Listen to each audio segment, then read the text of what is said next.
Dean, Faculty of Science from Chaitanya Deemed to be University.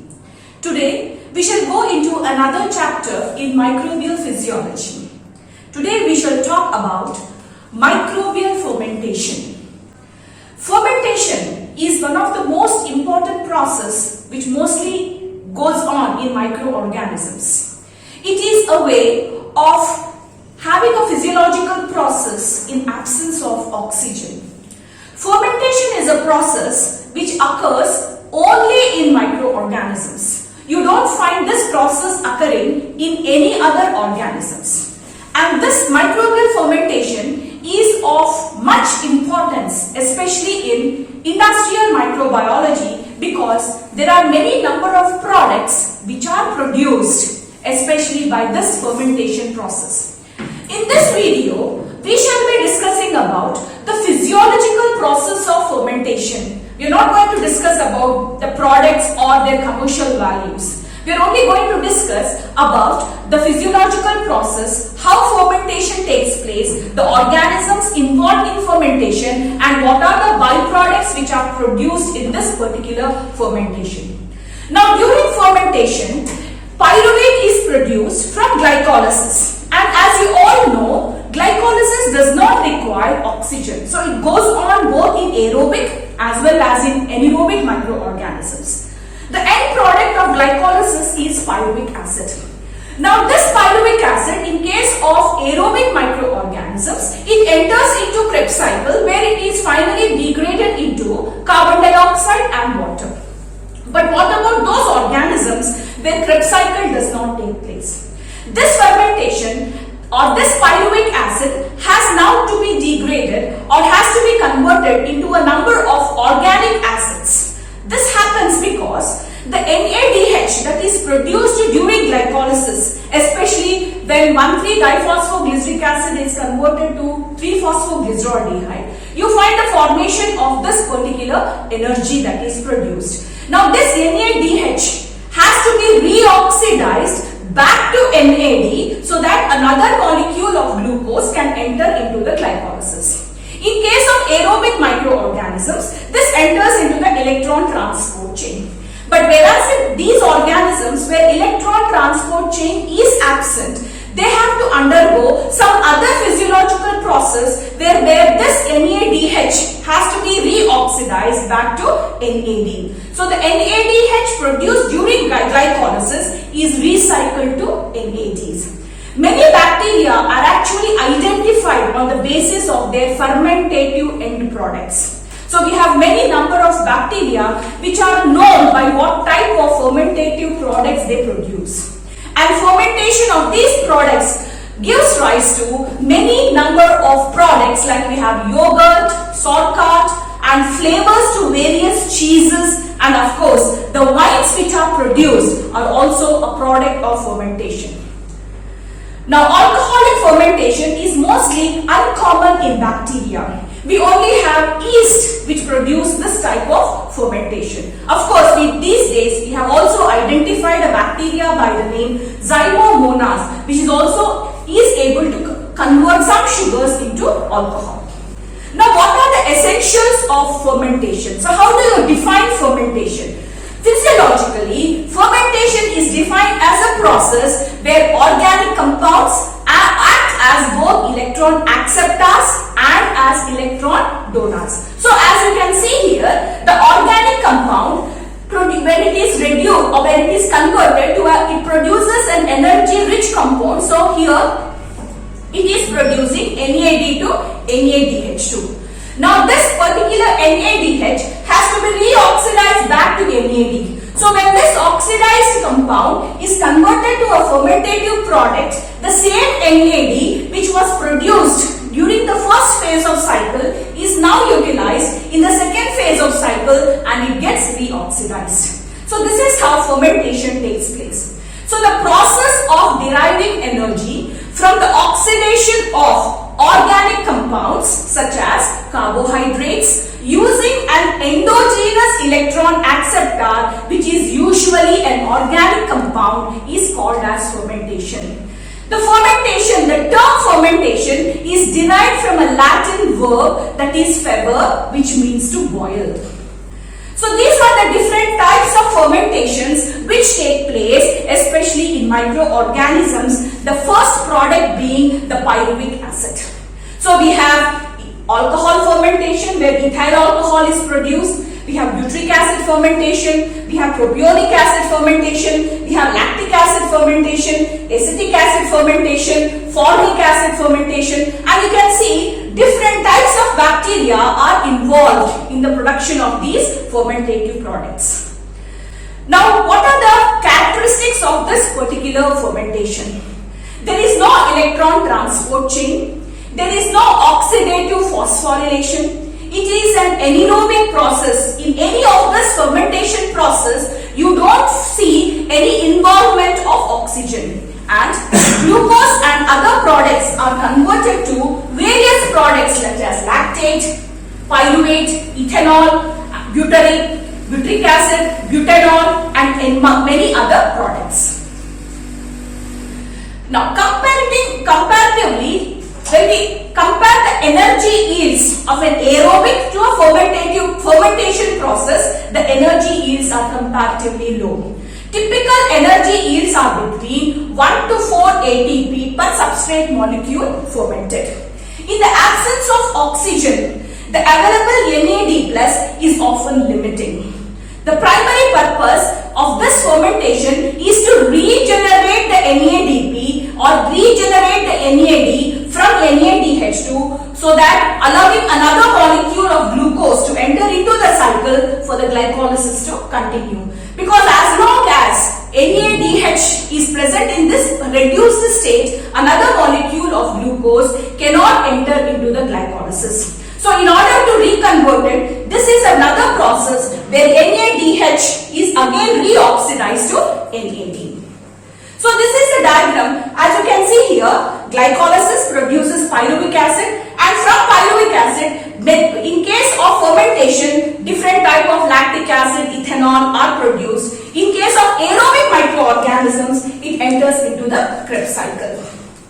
Now, what are the products of this anaerobic metabolism of pyruvic acid? As you can see here, from pyruvate, you can get lactate, you can get acetate, finally ethanol, you also get formate, butane glycol, butyrate, and also succinate. Some of the products like propionate are also formed from this particular pyruvic acid. Now we shall discuss about what are the common bacterial fermentation processes. So we have alcoholic fermentation, mostly done by, not by bacteria, but mostly by yeast, and of course we have a category or a specific bacteria called as zymomonas. Then we have lactate fermentation divided into homolactate and heterolactate. Then we have propionic acid fermentation, mixed acid fermentation where different type of organic acids are formed. Then we have butyric acid fermentation, butanol fermentation, homoethanogen fermentation. So these are some of the different type of fermentations which take place in bacteria.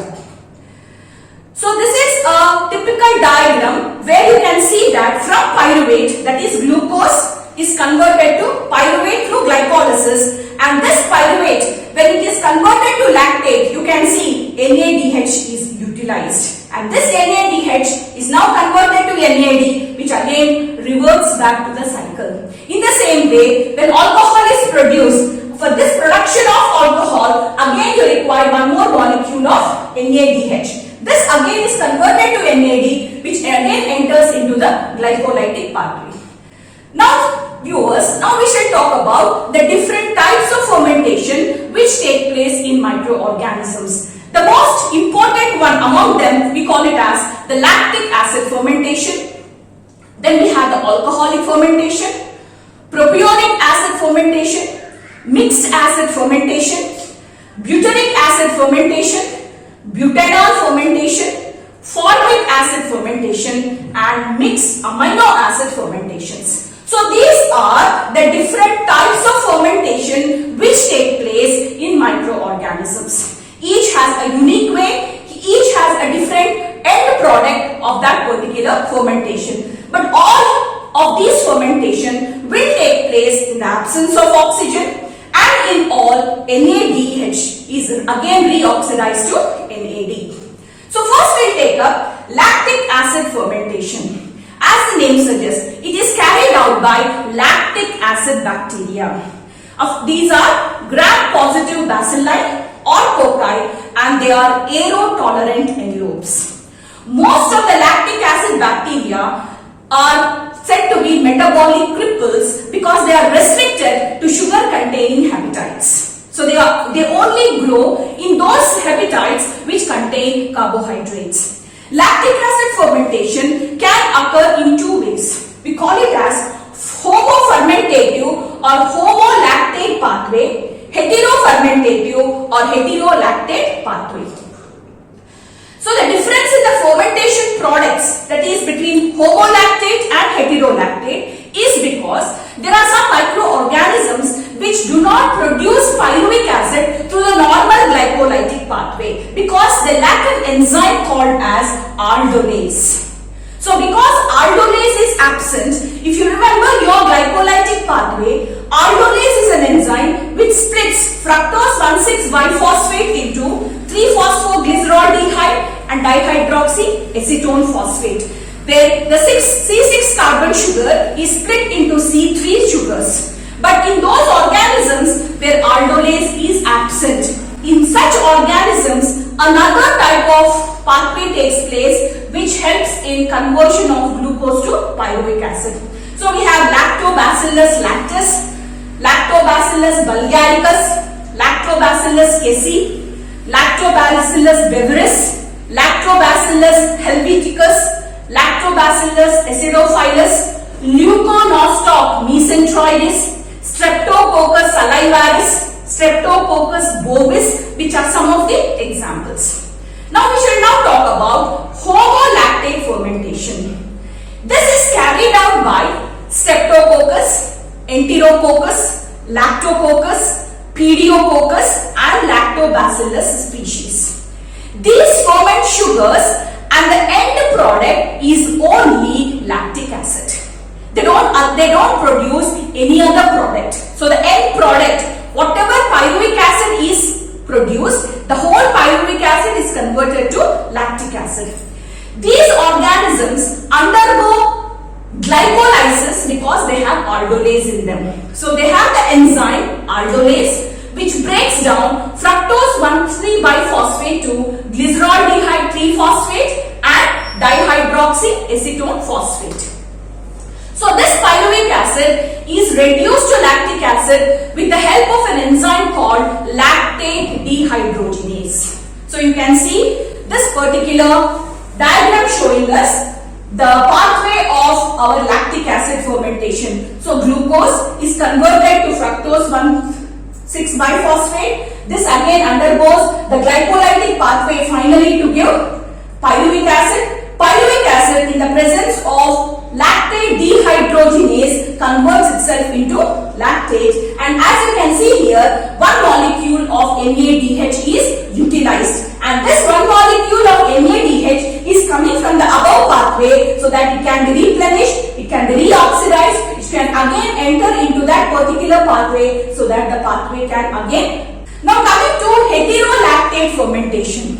Some of the members of Lactobacillus carry out this type of fermentation. As we were talking about, they lack the enzyme aldolase.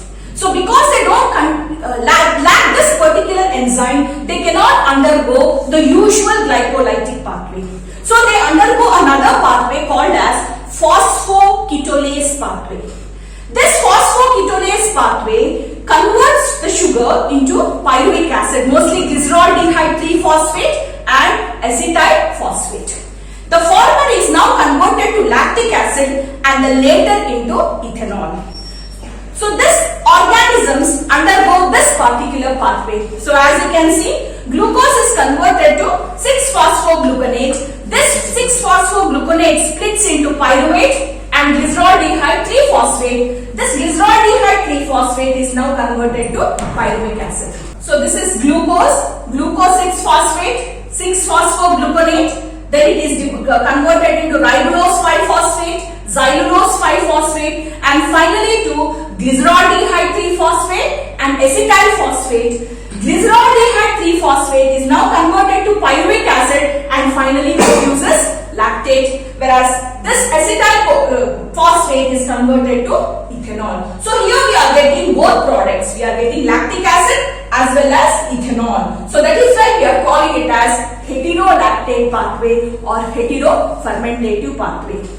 The next one we have is alcoholic fermentation. Alcoholic fermentation mostly operates in yeasts, especially Saccharomyces cerevisiae species. Here, pyruvate first forms acetaldehyde and carbon dioxide. This acetaldehyde now takes up the NADH which has been formed in the previous glycolytic pathway and converts itself into ethanol, and NADH is again reoxidized, goes back to its own place. So this is a reversible reaction. Acetaldehyde is an important component in many industrial fermentation, particularly in the fermentation of food and alcohol. Now coming to these yeasts, only a few species of yeast are associated with fermentation of food and alcoholic products like leavening of bread, to what we call flavoring of soups, etc. Saccharomyces species, especially these cells, are said to be round, oval or elongated and mostly multiply by budding. In bacteria, we have an organism by the name Xylomonas mobilis. This utilizes the ED pathway. Saccharomyces cerevisiae utilizes glycolytic pathway to convert glucose into pyruvic acid. This is the pathway where you find the production of alcohol taking place. So you have glucose which is converted to pyruvic acid. Pyruvic acid is converted to acetaldehyde and there is also evolution of carbon dioxide. Acetaldehyde in the presence of alcoholic dehydrogenase converts itself into ethanol where one molecule of NADH2 is utilized. The next one we have is propionic acid fermentation. This type of fermentation is carried out by propionic acid bacterium or propionic acid bacteria. This particular fermentation mostly occurs in rumen of ruminants, that is grass eating animals. We have Propionobacterium frenchii, Propionobacterium shermani, and we also have Clostridium propionicum. So coming to this particular pathway, here either the pyruvic acid or lactic acid can be used to convert it into propionic acid. So this pyruvate is converted to oxaloacetate, oxaloacetate to malate, malate to fumarate, fumarate to succinate, and this succinate to succinyl coenzyme A, finally to methanol malonyl coenzyme A, and finally propionate is formed. So the overall reaction we can give is 3-lactate gives 2-propionate plus acetate plus carbon dioxide plus water and 3 molecules of ATP. So the different type of enzymes which are used in this particular pathway include lactate dehydrogenase, methanol malonyl coenzyme A carboxyl transferase, malate dehydrogenase, fumarase, fumarase reductase, CoA transferase, methanol malonyl CoA transfer mutase. The next one we have is butyric acid or butanol fermentation. This is an anaerobic fermentation exclusively carried out by Clostridium species. They ferment sugars to butyric acid or butanol. Glucose is converted to pyruvic acid via glycolysis. Pyruvic acid is split into 2 acetyl coenzyme A molecules and carbon dioxide, and the 2 acetyl coenzyme A they interact with each other to form acetoacetyl coenzyme A, which is then reduced to butyryl coenzyme A, finally to butyric acid and to butanol. So you can see that same pathway here. So glucose to pyruvic acid. Pyruvic acid forms acetyl coenzyme A, acetoacetyl coenzyme A. Sometimes it can even convert itself into acetoacetate, and finally it gives rise to butyryl CoA, butyraldehyde, and finally to butanol. Then we have the mixed acid fermentation. This is mostly generates acids like lactic acid, acetic acid, succinic acid. Sometimes they also generate some neutral products like butanediol also. These are characteristic of enteric bacteria. The next one we have is formic acid fermentation. Many species or many bacteria, especially Enterobacteriaceae members like E. coli, Enterobacteria, Pseudomonas, Proteus, they ferment pyruvic acid to formic acid and other products. Formic acid is then converted to hydrogen and carbon dioxide by formate dehydrogenase. So this is the pathway of our formic acid fermentation. So you can see here, pyruvic acid forms formic acid. Formic acid in the presence of formate dehydrogenase gives rise to hydrogen and carbon dioxide. The next one we have is mixed amino acid fermentation. Some of the Clostridium species, they ferment amino acids using a complex biochemical pathway called as Strickland reaction. So here in this particular Strickland reaction, you can see that pyruvate which is formed in glycolysis is converted into different types of amino acids. So you have the production of alanine, you have the production of acetates. These acetates can again be utilized for the production of different type of amino acids, or acetyl coenzyme P is used. This also is utilized for the production of many number of amino acids. So these amino acids which participate are coupled especially in fermentative reactions. So the amino acids which are oxidized are alanine, leucine, isoleucine, valine and histidine. And amino acids which are reduced are glycine, proline, hydroxyproline, tryptophan and arginine. So microorganisms utilize this reaction for the synthesis of different type of amino acids. So students, in this particular video, we have studied about the different types of fermentative processes which take place in microorganisms, and they are of utmost importance both physiologically as well as economically, because most of the products are produced on an industrial scale. It might be lactic acid fermentation or alcoholic fermentation or acetone-butanol fermentation, butanediol fermentation. Mostly they are produced on an industrial scale. So in the next video, we shall talk more about microbial physiology. Thank you very much.